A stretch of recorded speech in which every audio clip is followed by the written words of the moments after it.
Antauro, buenos días, te mando un abrazo desde Tacna. Llegamos también, como sabes, a Moquegua. Te agradezco por estar con nosotros aquí en Radio 1. ¿Cómo estás viendo la situación? ¿Cómo ves este momento en el país en el cual no se les ha aprobado una norma a los mineros que era promovida en el Congreso de la República, en la Comisión de Energía y Minas, y el gobierno recién se ha dado cuenta como para él recién hay 2 días de paralización y en realidad casi han llegado a 10 días de paro, incluidos su estancia en Abancay, en la avenida Abancay, por supuesto en Lima, y en las diversas carreteras de nuestro país donde han bloqueado el tránsito? ¿Cuál es tu visión, tu posición sobre este tema? Bienvenido. Gracias Fernando por la invitación. Un saludo para los hermanos compatriotas de Tacna y para Radio 1. Efectivamente, es un problema vigente y no de ahorita. Es un problema que confronta al Perú informal, que es casi el 80% de la población, con la economía formal dependiente prácticamente del globalismo. Entonces estamos viendo que en el fondo es un enfrentamiento entre una posición nacionalista que quizás inconscientemente la enarbolan los mineros informales contra una posición globalista que está esgrimida actualmente en el Congreso de la República. Por consiguiente, para nosotros creemos que la ley se debe adaptar a la realidad. La realidad no se puede adaptar al papel.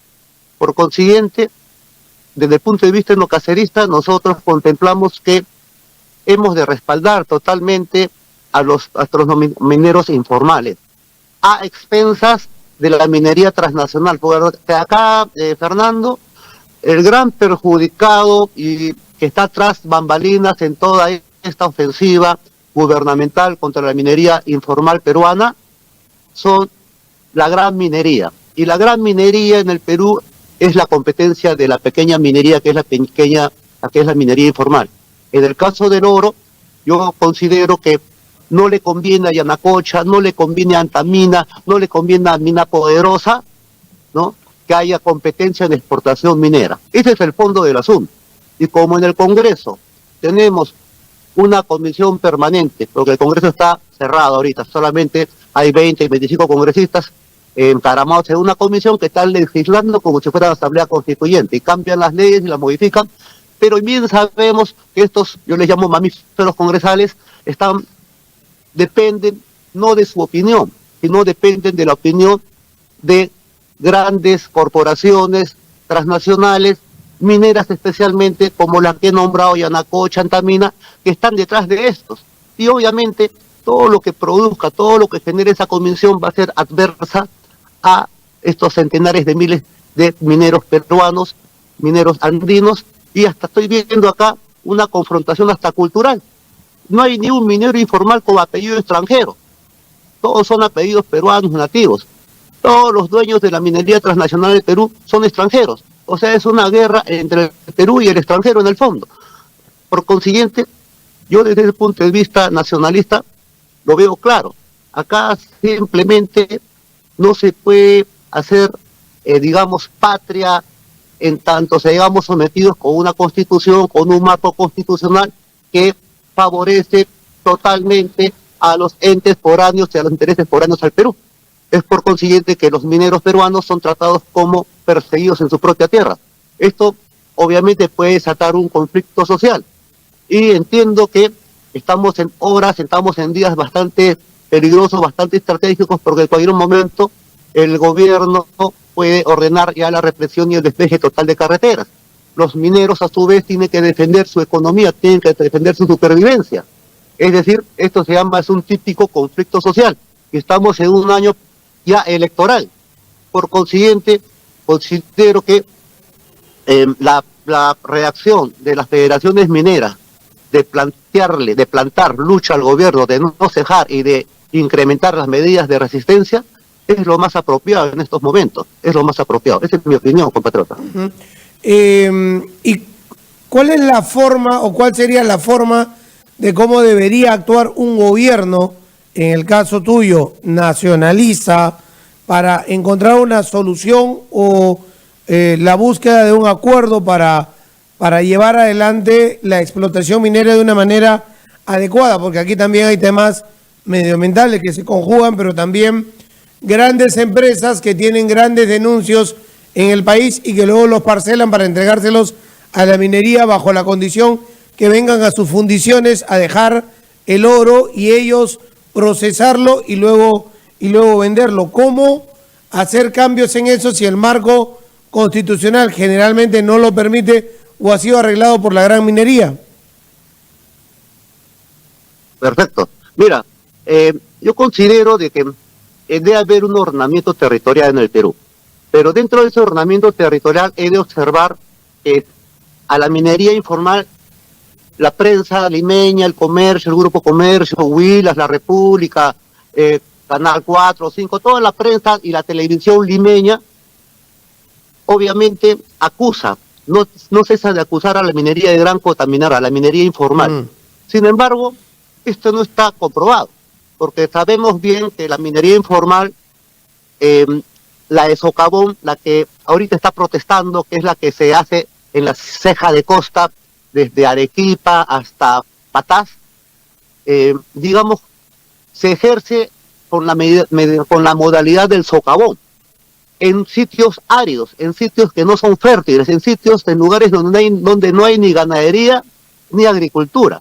Es decir, prácticamente si hubiera contaminación, que no la hay, porque esa socavón no perjudica para nada el medio ambiente.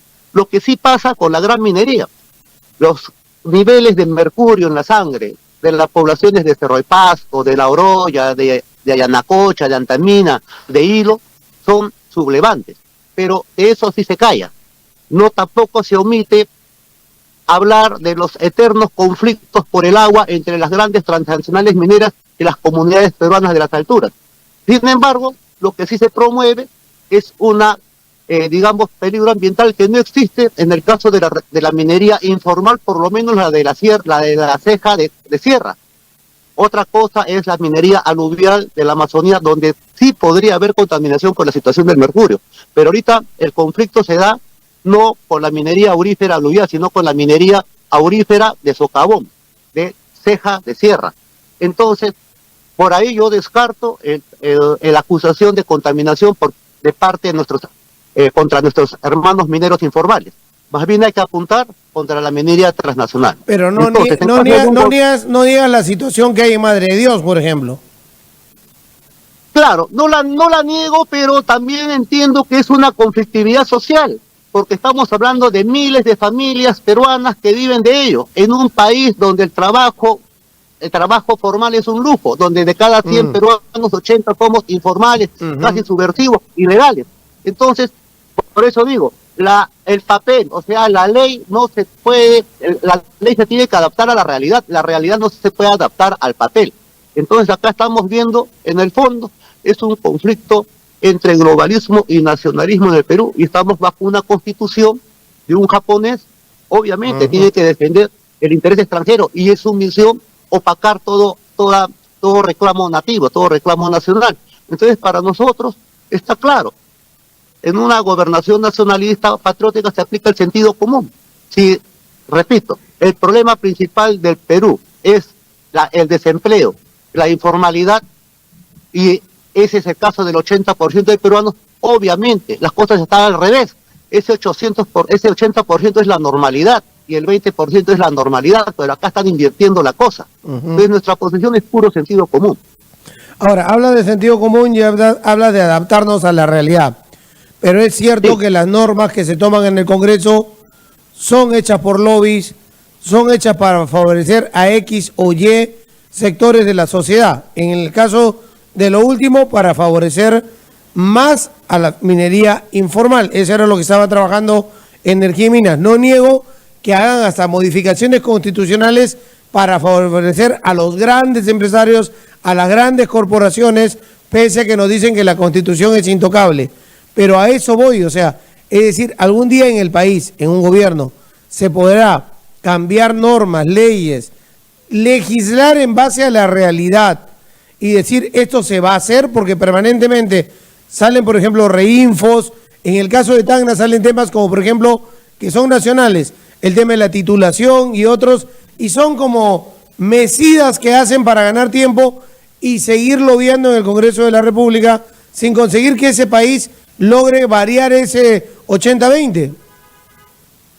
Eso es cierto, eso es cierto. Mira, yo veo la situación de la minería en el Perú como el clásico caso, ¿no?, de un conflicto colonial. ¿Por qué digo que el caso típico de un conflicto colonial?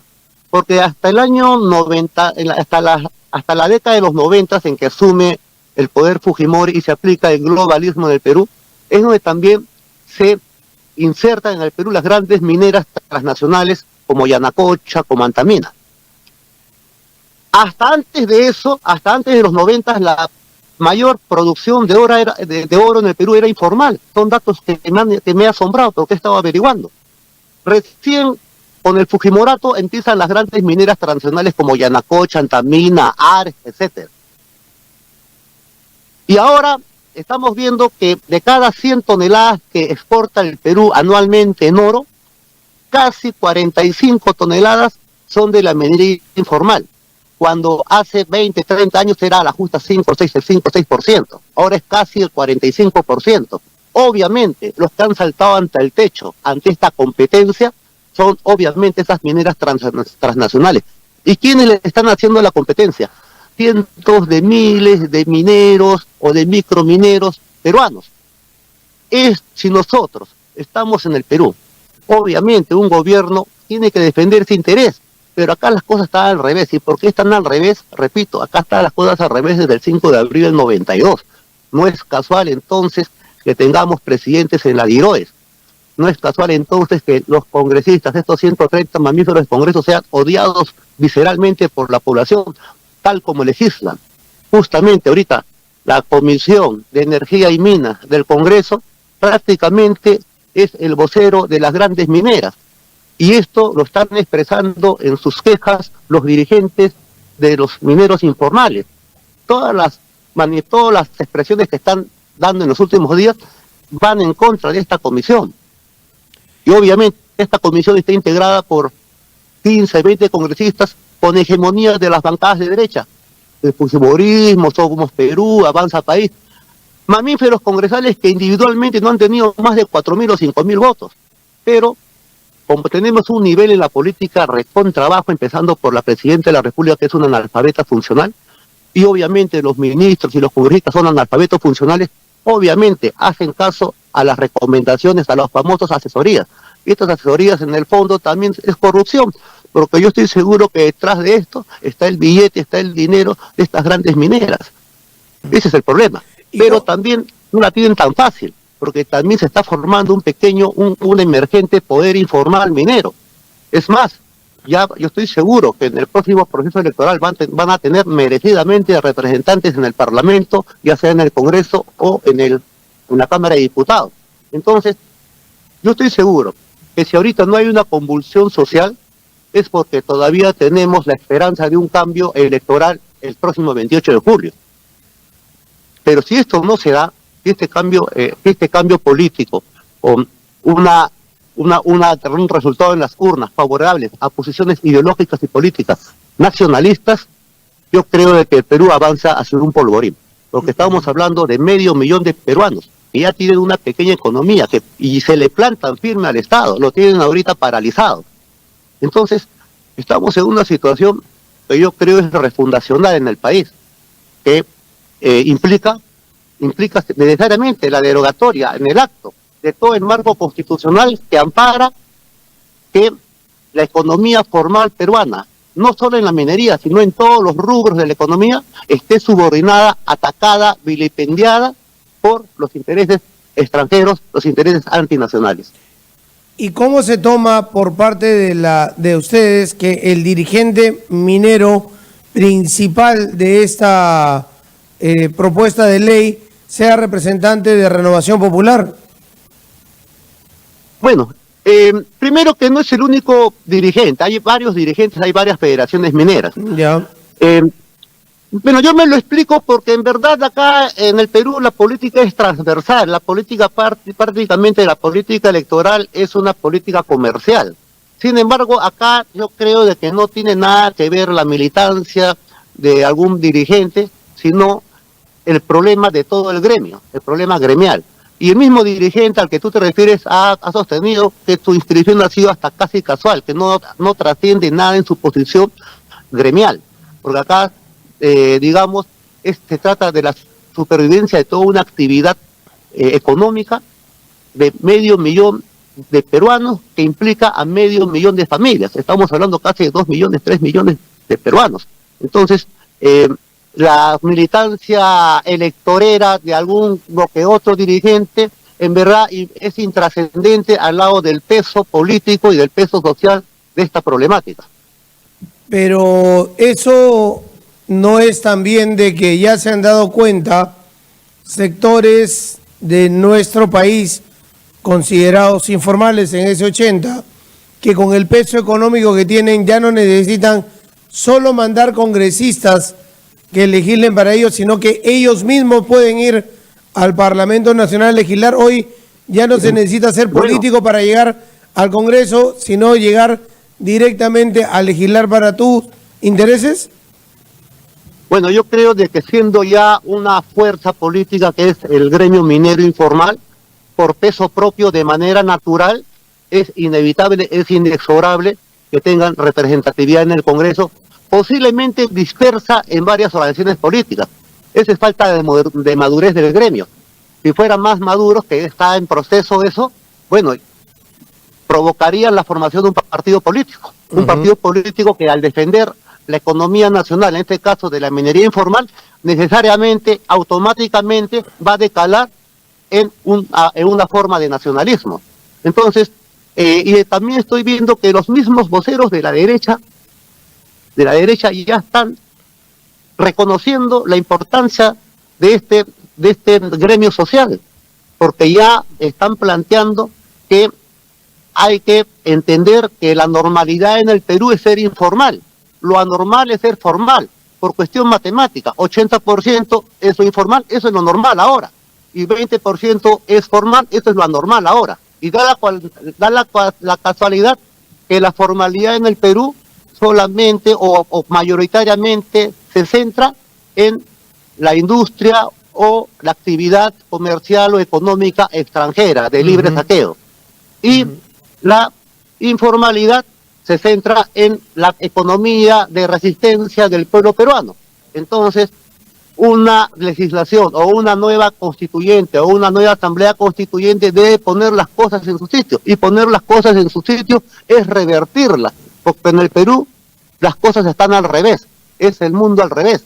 Entonces, simplemente acá me hace recordar las frases de González Prada, esgrimida en 1921 en la última entrevista que concedió, cuando el periodista le pregunta, un periodista de Correo en ese entonces le pregunta, resuma usted el destino o la política peruana en los últimos 100 años, y él, estamos en 1920 en ese entonces, y él dice, en 3 palabras, estupidez en acción. Yo creo que esa es la gran descripción de la política peruana, específicamente y principalmente en la situación minera del país. Pero ¿y qué futuro puede tener el país con 80 de informalidad y 20 de formalidad? Yo estaba recordando en la entrevista que antes, en los 70, finales de los 70 y 80, teníamos la gran Federación Minera, que incluso fue perseguida en su momento. Recuerdo que Víctor Cuadros regresó como constituyente exiliado a nuestro país, gran dirigente minero de aquella época, destruida por la nueva constitución del año 92 y 93, donde los grandes sindicatos se fueron a la chuña y salvo quedó por ahí la CGTP, Construcción Civil y el SUTEP, pero los demás fueron desapareciendo también, infiltrados por Sendero Luminoso, que el objetivo era captarlos. Pero hoy llegamos a una situación en donde salen los mineros no agrupados, buscan tener una federación, pero es más informal que formal dentro de las decisiones que se toman independientemente en cada base, y no hay una organización. Pero ¿qué futuro podemos tener hoy con esos niveles de informalidad en ese país? Bueno, yo creo que por sentido común, por física política, hay 3 desenlaces posibles, ¿no? O un golpe de Estado tipo Velasco, que lo veo improbable, hasta milagroso, pero los milagros se dan a veces, ¿no? Lo otro es que haya un triunfo el próximo año, un triunfo electoral de la corriente nacionalista o de las corrientes de izquierda o ambas combinadas. Es por eso que es la propuesta de ambos sectores del nacionalismo de izquierda de crear un frente común.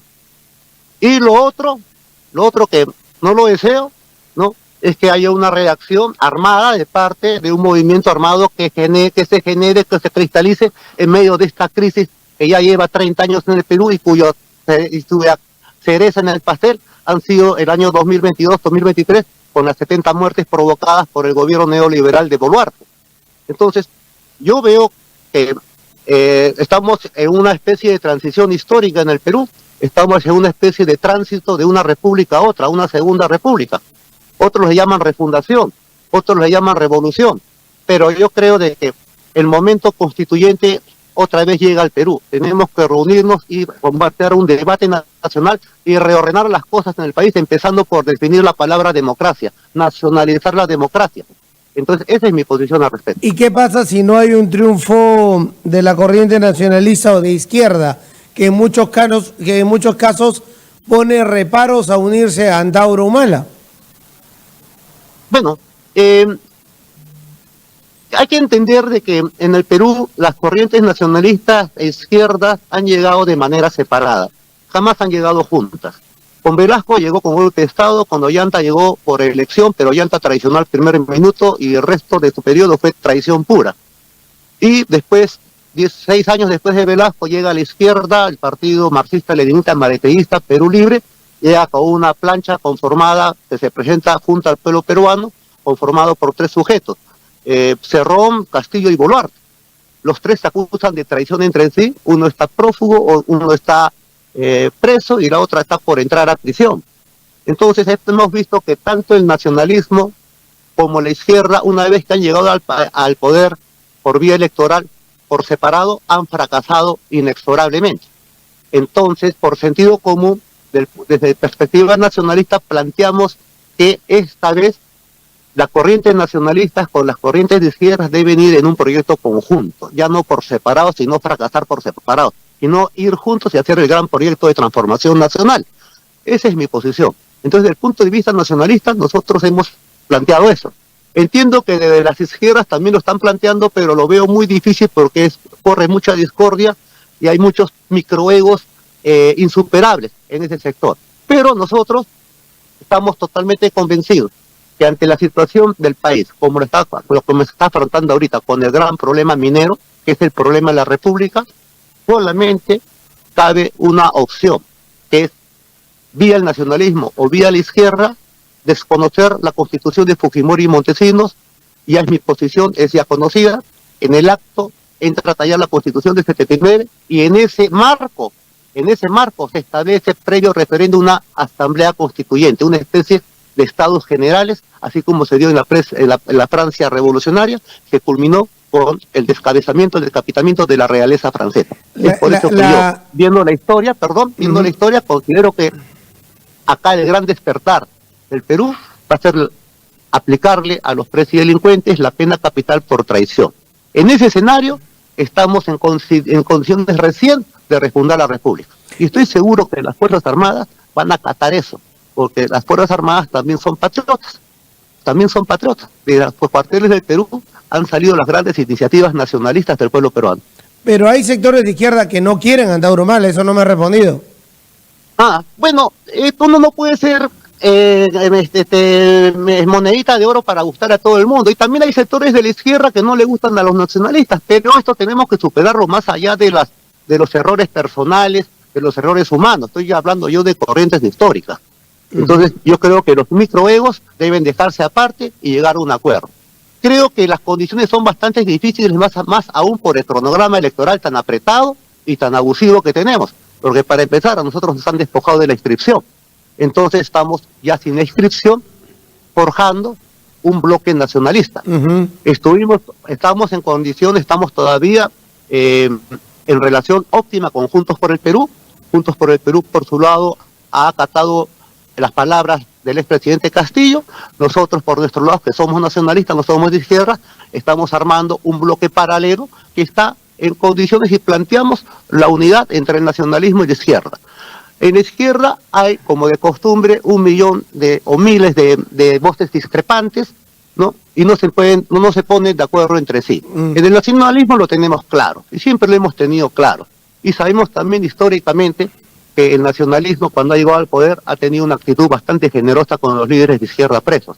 Los ha indultado al toque, indultó a Hugo Blanco, Velasco, indultó a Héctor Béjar, Velasco, Hugo Blanco, Héctor Béjar fue canciller de Castillo, pero no pasa lo mismo cuando los líderes nacionalistas están presos. Por más que se llenen la boca la izquierda diciendo con palabra de maestro que lo van a indultar, nos dejan hasta el último día a los reservistas y a los xenocaceristas. Pero esas son cosas que nosotros superamos. No estamos yendo, repito, a las cuestiones personales. Para nosotros el interés del pueblo peruano es lo supremo, y acá se tienen que entroncar dos corrientes históricas. Vamos a ir a elecciones. Ojalá que estas dos corrientes históricas vayan juntas, porque si van por separado es más improbable que haya un desenlace favorable al pueblo peruano. Y si no lo hay, considero que a partir del 28 de julio del 2026, si que no hay un desenlace favorable electoralmente al nacionalismo de la izquierda, nos encaminamos a una guerra civil, a un conflicto tremendo.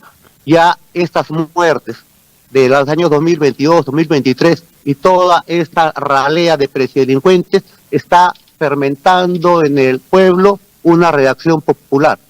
Y esta situación es cuestión de tiempo. Si ahorita no se manifiesta, es simplemente por la manzanita, por la esperanza, ¿no?, de un proceso electoral favorable a los intereses populares.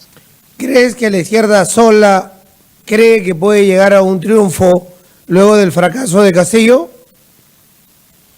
Bueno, es que el fracaso de Castillo ahora ha sido, digamos, neutralizado con el fracaso de la derecha, un fracaso ostentoso. Entonces, yo creo de que la izquierda, si bien es cierto, ha sido golpeada con la deposición de Castillo, creo que la derecha está más deteriorada. Pero la gente, entonces, discúlpame un ratito, la gente cree, siente que esa izquierda que hoy se agrupa es la que no sube a la altura para apoyar a Castillo. Esas son las contradicciones internas. Claro, si uno revisa la votación que hubo el 7 de diciembre del 2022, se dará con la sorpresa que el 90% de los parlamentarios de izquierda votaron a favor de la vacancia, hicieron causa común con Boluarte. Entonces eso habrá que preguntarle al Puca, a Bermejo, a toda esa gente, que hicieron con su voto. Pero esas serán las autocríticas que tendrán que hacerse en ese sector. Nosotros no tenemos congresistas ahorita, somos nacionalistas, somos xenocaceristas y todavía despojados de la inscripción. Entonces eso demuestra que para el sistema el nacionalismo es más peligroso que la izquierda, porque la izquierda en el poder no tuvo, digamos, la actitud de derogar la constitución de Fujimori, no tuvo la actitud de deponer a el eterno presidente del BCR. Es decir, digamos, fue una gobernación más de palabras, más retórica que de acción. Quizás por eso también el fracaso de ese proyecto. Ya, pero repito, sí, te escucho. El nacionalismo sigue un líder. Lo vimos con Velasco y lamentablemente no se vio con Ollanta. No se vio. Hubo un cambio.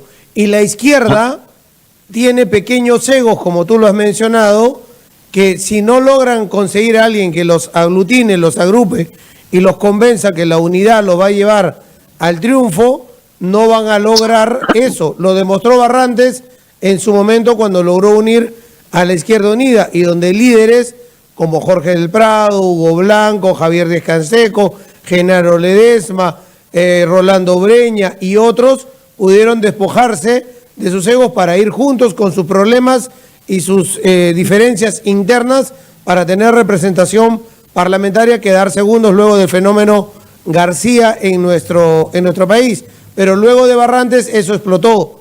Luego cayeron en actos de corrupción cuando lograron la Municipalidad de Lima y estuvo Susana Villarán y fue lo mismo, explotaron.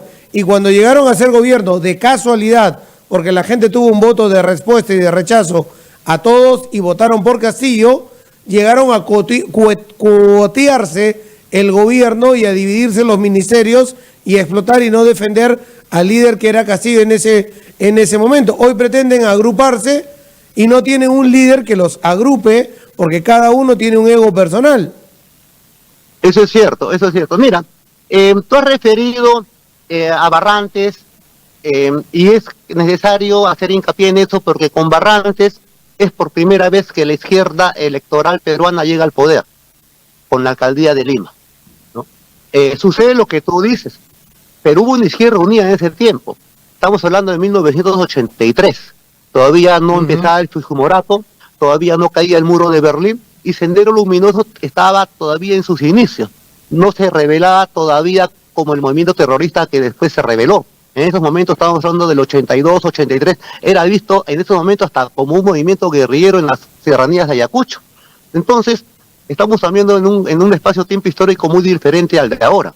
Obviamente, después, 20 años después o 30 años después de Barrantes, ¿no? Una izquierda desunida logra de alguna manera llegar al poder con Susana Villarán otra vez a la alcaldía de Lima. Pero yo dudo que a ello justamente se da el fenómeno del caviarismo en la izquierda. Y el caviarismo en la izquierda es simplemente un sector que queda desubicado después de la caída del muro de Berlín, después de la caída de la URSS y no sabe cómo reubicarse. Y se convierte en el flanco izquierdo que la derecha necesita. Es decir, no son izquierdas, son cualquier cosa menos izquierda. Entonces yo el fracaso de Villarán, yo no se lo achaco a la izquierda porque yo considero que el caviarismo no representa a la izquierda nativa en el Perú. En todo caso, más me identificaría con los intereses de la izquierda, digamos, chanfainita. Pero esta izquierda chanfainita es la que tiene sus microegos. Y esta izquierda chanfainita con esos microegos es la que fracasó en el gobierno lamentablemente por incapacidad, heredando las mismas taras de la derecha. Es lo que yo dije al salir de la prisión de Piedras Gordas. En ese tiempo yo acabé de salir 18 años de cautiverio, todavía gobernaba Pedro Castillo, salí por pena cumplida con redención, no porque me indultaron, y ahí yo en la puerta de la prisión expresé lo siguiente: la derecha ha fracasado históricamente en el Perú. Claro, pues 200 años no ha hecho nada, esto es traición. Y la izquierda, que en ese momento estaba gobernando con Castillo, y ya tenía sus problemas, yo manifesté, está degenerando con las mismas taras heredadas de la derecha. Claro, pues, si no cambia la Constitución, tiene que degenerar en lo mismo. Entonces, ahora ha pasado 3, 4 años de ese momento, se presenta el proceso electoral, la izquierda está golpeada, pero la derecha está más golpeada aún, la derecha está hipotecada y está desahuciada. Entonces es una guerra entre sordos, mancos y cojos. En este aspecto, el nacionalismo es la posición más planteada, mejor parada. Sin embargo, ante ese peligro, la plutocracia, el Jurado Nacional de Elecciones, la Corte Suprema, es decir, los intereses foráneos, nos han despojado de la inscripción. Despojados de la inscripción es que estamos ahorita participando. Solamente estamos sin libertad, no estamos en la cárcel. Y despojados de la inscripción estamos haciendo esfuerzos para hacer un bloque nacionalista e izquierdista. Seguramente, como estamos viendo, los microegos numerosos en los liderillos de izquierda hacen imposible esa unidad. Pero por lo menos con un sector sí se hará, que se va a hacer. Entonces, y acá hay otro problema. El cronograma electoral es técnicamente casi imposible forjar alianzas electorales. Ese es un problema que se va a definir el 2 de agosto. Yo creo que el 3 de agosto de este año el panorama electoral va a estar claro para hacer pronósticos para el 28 de julio del próximo año. Y ahí yo creo que los mineros informales van a tener que analizar este nuevo panorama y deberán entender que solamente con una propuesta nacionalista es que se puede revertir la situación de acoso, la situación de angustia, la situación de injusticia que están sufriendo en estos momentos. Están resistiendo, bravo por la resistencia, pero va a venir una represión. Entonces va a suscitarse otro problemón social en el Perú, en medio de un proceso electoral. Entonces yo creo de que la ocasión para hacer esta protesta está muy bien, el momento está muy bien planteado. No deben rendirse, deben seguir, porque en este proceso electoral también es un problema reprimir a la población ya descarnadamente. Inclusive, ningún candidato electoral va a avalar la represión a la población. Entonces, yo creo que es el momento preciso, ¿no?, para mantenerse firme ante la represión por parte de nuestros hermanos mineros informales, a quienes les doy toda mi solidaridad y un abrazo mancomunado. ¿Y por qué querer formar o iniciar una alianza con la izquierda, con Roberto Sánchez, que fue alguien que se abrazó a un ministerio apenas ingresó como gobierno? En comercio exterior no lo dejó hasta el hasta el final y no dio una lucha política desde los espacios que tenía ganado en el Congreso de la República, no solamente para enfrentar a una derecha que los atacaba y los quería destrozar desde medios de comunicación, sectores empresariales, sectores políticos y el propio Congreso, e irse a burocratizar en un ministerio. ¿Por qué con él? Bueno, porque con él ya tengo una relación de trabajo de hace 2 años y le conozco desde hace 10 años en que me visitaba a la prisión, cuando formaba con Yehude, hicimos parte de Juntos por el Perú. Entonces ahí se formó una amistad y ya en libertad, aún con la inscripción de mi partido Antauro, ya estábamos entablando un proyecto de unidad izquierdista y nacionalista. Ahí sucedió el abuso de poder que sufrió mi partido cuando nos han despojado de la inscripción. Entonces, ese proceso obviamente fue, digamos, saboteado, pero sigue vigente.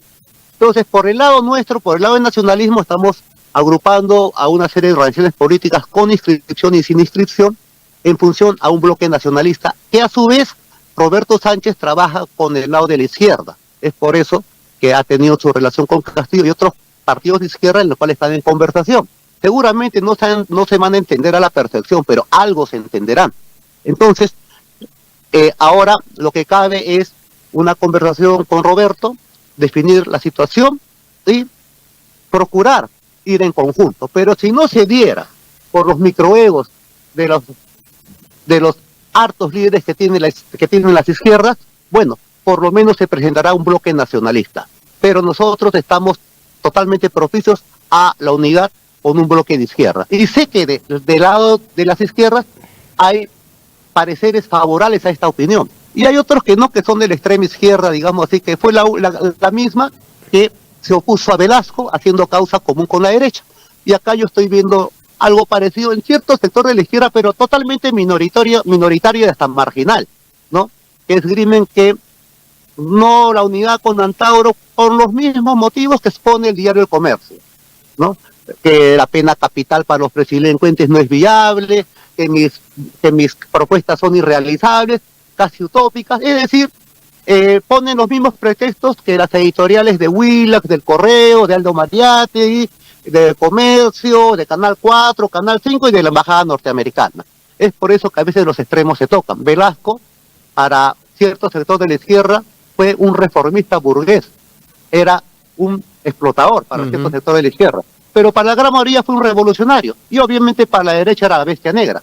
Entonces, situaciones similares estamos pasando ahora, lamentablemente. Hay sectores de izquierda que no han madurado, pero nosotros la tenemos clara y estamos trabajando con los sectores de izquierda más maduros y con visión geopolítica. No puedes postular a presidente porque te han cerrado el partido político, y podrías estás pidiendo tú que los 5.000 militantes o más del partido puedan tener la posibilidad de pasar a otro grupo político. Eso es lo que estás tú solicitando. Lo van a retrasar, lo van a declarar inviable. Podrías ir de invitado en otro grupo político, que podría ser esa alianza con izquierda, pero me preguntaba en ese interín de ser elegido, por ejemplo, senador. Y claro, Sánchez ha pegado contigo para llegar de segundo. Pero llegando de senador, ¿promoverías un indulto para Castillo? Eso lo he dicho ya anteriormente y por supuesto que sí, no me hago ningún problema. Más aún porque he estado preso 18 años y hubo un presidente llamado García que lo propuso a un hermano mío que está preso por ladrón y traidor, indultarme, y él se negó. Y después hubo otro presidente que empeñó 2 veces su palabra de maestro diciendo que lo vamos a indultar al compañero Antauro, y tampoco se cumplió. Entonces tengo experiencias en pellejo propio de iniciativas de indulto a mi persona que han sido frustrados. Entonces considero con esta experiencia que la voluntad presidencial, la voluntad política debe ser inexorable. Si se promete en campaña cumplir algo, se debe hacer en el acto. Entonces, eso lo tenemos bien marcado los xenocaceristas. Y siguiendo la tradición nacionalista de Velasco, de indultar en el acto a los líderes políticos de la izquierda, nosotros no hacemos ningún problema y lo hacemos, pese a que no fueron recíprocos con nosotros. Pero yo en este aspecto no me hago ningún problema porque yo entiendo que en el fondo fue un intento revolucionario, fue un intento de cambio. La intención era totalmente loable. Que hubo incapacidad en ejecutar esa intención es otra cosa, pero nosotros consideramos que un indulto presidencial es un balance de costo-beneficio social. Y si el indultado contribuye a la paz social en el país y además ese indultado actuó de buena fe y quizás en la ejecución actuó de manera inapropiada o de manera, de mala manera, bueno, eso para nosotros es la forma. El fondo es que hubo una intención revolucionaria y eso nosotros lo reconocemos. Además, por costo-beneficio social. En ese aspecto no tenemos ni un problema y además daríamos una lección moral a la izquierda cómo se hacen las cosas. Se indulta, se promete, se indulta al toque. Esa es la cuestión nuestra. Porque ellos, o sea, el gobierno de Castillo sí buscaba indultarte, pero no cumplieron. No cumplieron porque en verdad hubo un primer ministro y después ministro de Justicia llamado Aníbal Torres, que no era de izquierda, era, digamos, parte de la Comisión Interventora de San Marcos en los años 90 con el fujimorismo, terminó de premier de Pedro Castillo. Entonces, este señor, cuando los periodistas le interrogaron sobre la libertad Antauro Humala prometida por Perú Libre, por Pedro Castillo, con palabras maestro, el señor Aníbal Torres respondió contundentemente: no todas las promesas de campaña se cumplen, y el señor Antauro Humala es imposible que salga en libertad. Esto lo interpretaron mis carceleros del INPE como la señal para aplicarnos más presión, más castigo a los xenocaceristas presos, y así lo hicieron. Paradójicamente fue mi año más quijuna en el cautiverio, pero yo lo tomo de manera filosófica. Yo sé que a veces los errores humanos son impredecibles, pero voy a la corriente histórica. Es la izquierda y es el nacionalismo para mí las dos corrientes que pueden emancipar al Perú de la opresión extranjera. Eso lo tengo muy claro, más allá de las personas. Las personas a veces tenemos nuestros demonios, nuestros ángeles y tenemos errores individuales. Yo no voy a esos, no voy a los microegos de la izquierda, voy a la izquierda como ente político, como ente electoral, como proyecto nacional. A eso voy. Entonces, para mí, los liderillos de izquierda son secundarios. A mí más me interesa el proyecto. Entonces, yo apunto a eso. Yo en el nacionalismo lo tengo claro, el nacionalismo lo tenemos claro. Creo que la izquierda no lo tienen tan claro como nosotros. ¿Y qué pasa si es que el sistema, el modelo y las reglas que están implantando actualmente desde el Congreso de la República hace que en ese papelote que vamos a encontrar la población termine votando por la derecha de Keiko, de Batters, de López Aliaga o de Álvarez? Bueno, estamos especulando, pero por lo que yo veo... ¿Pero están planeando eso o no? Ah, claro que están limpiando la cancha, están sacando candidatos, están manejando todo. Eso estoy totalmente de acuerdo. Ahorita estamos en un fraude fragante, empezando por mi persona, porque hay 40.000 peruanos y hoy estamos fuera del contexto electoral, no podemos ser elegidos en una plancha presidencial. Entonces estamos, como yo digo, casi como nuestros compatriotas no contactados de Madre de Dios y Ucayali, ajenos al proceso electoral. Pero aún así vamos a participar, porque si bien es cierto, nos impiden postular a la presidencia de la República, la ley misma electoral no nos impide postular a ser cabeza del Senado o presentar xenocaceristas en las listas congresales o senatoriales. Eso no lo impide. Pero, repito, ya nos han limitado tremendamente. Pero aún así, no nos queda otra cosa que presentar batalla. Y en esta batalla, repito, para nosotros la solución popular al pueblo peruano es la unidad entre la izquierda y el nacionalismo. Ya no trabajar por separado y fracasar por separado, sino ir juntos y triunfar en conjunto, en unidad. Solamente una pregunta breve ahí, pero ya tuviste oportunidad de tener bancada y esa bancada no estuvo a la altura en algún momento cuando fuiste con UPP y siempre te buscan de aliado para jalar tus votos, para jalar tu arrastre. Claro, y llegan al Congreso o son gobierno o hacen algo, porque mira, Antauro entró por la campaña, Ollanta entró por la campaña que tú hiciste. O sea, nadie iba a negar eso, ¿no? Eso fue en ese momento. Después alianza con UPP, ¿no? Llevar bancada congresal, entraron algunos cuantos, pero no estuvieron a la altura de ser verdaderos líderes políticos dentro de un Parlamento Nacional que generaran, ¿no?, la imagen del nacionalismo dentro del Parlamento.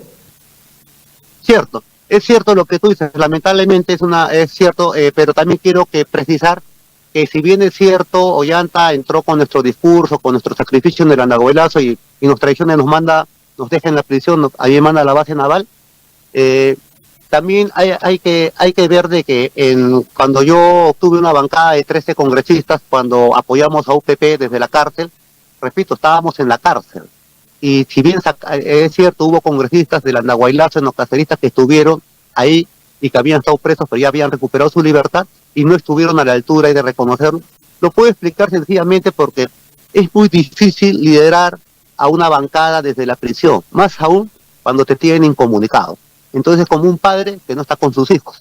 Entonces salen las malas crianzas de los hijos. No haya dirigía su partido desde dirigía desde el exilio. Bueno, había, estaba en había doctrina.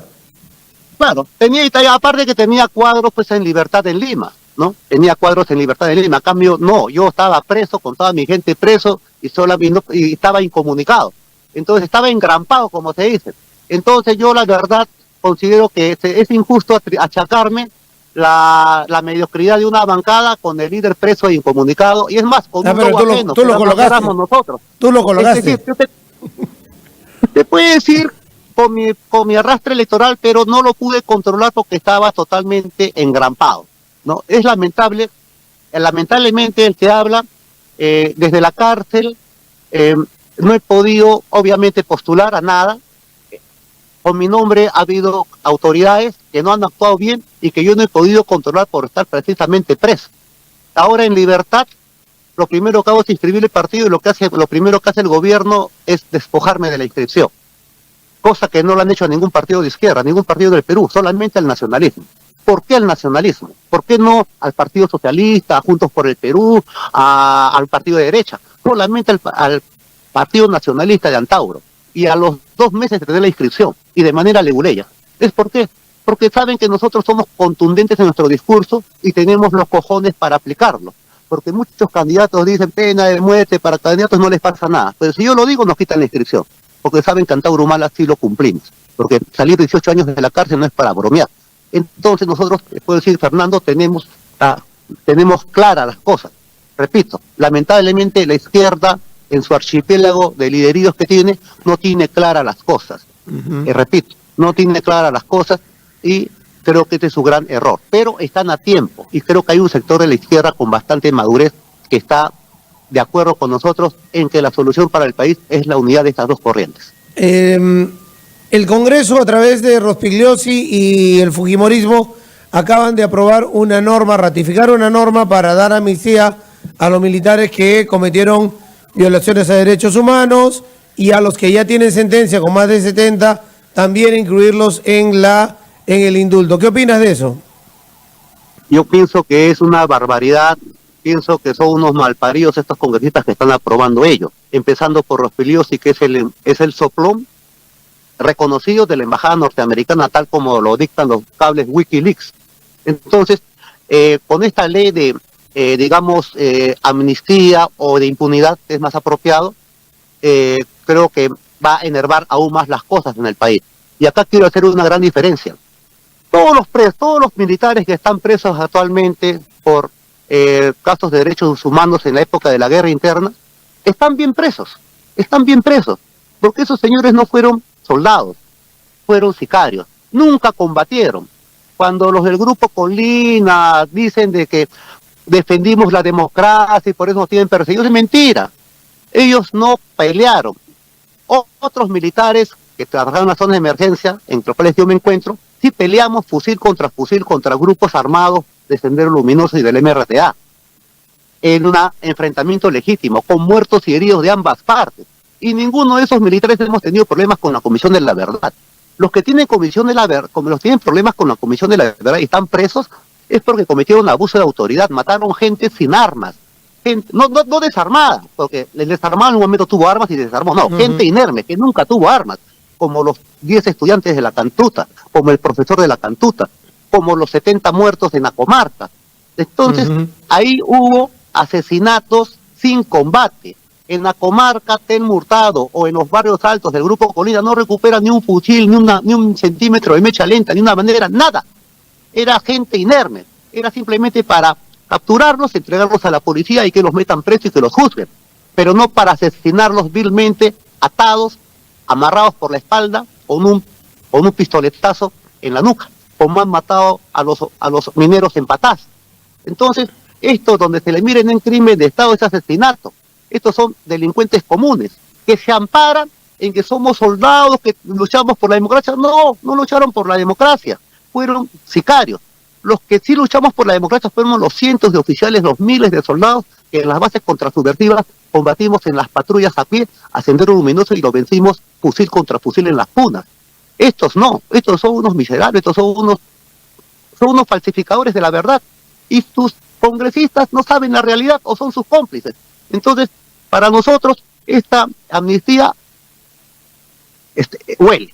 Y es tan ilegítima como la que hicieron el fujimorismo al Grupo Colina hace como 20 años.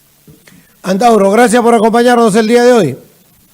Gracias Fernando, y un fuerte saludo a mis compatriotas de Tacna. Pronto voy a estar por ahí, voy a hacer una visita por Tacna y obviamente te voy a hacer una visita a tu canal, Fernando. Bien, te esperamos, gracias.